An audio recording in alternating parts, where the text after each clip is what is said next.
What's up? Everyone appreciate you clicking in.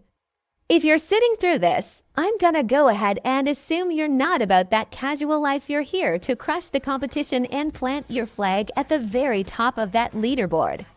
And you know what? That's the whole reason this video exists. I'm about to walk you through exactly where to find and how to install the nastiest cheat tool currently out there for this game. No filler, no nonsense, let's cut straight to the chase. Alright, step 1. Head straight to the link I've planted in the comments section. That's your ticket to grabbing the archive that holds every setup file you're gonna need. As soon as that download is done, you're gonna need to temporarily shut down Windows Defender.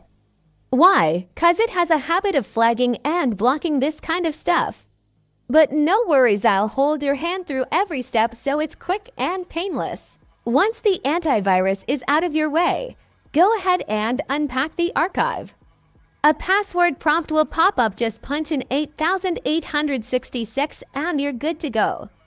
Next up, open the folder that appears after extraction. Track down the installer file and double-click it. Give it a moment to fire up, then pick where you want the cheat installed on your system. After you've made your choice, click that install button and let it run all the way to the finish line. And just like that, you're done. Once the installation wraps up, you're fully geared up and ready to activate the cheat inside the game. But hey, don't bounce on me yet, 'cause coming up next, I'm diving straight into a live match to show you exactly what this monster can really pull off. Trust me, you're not gonna wanna look away.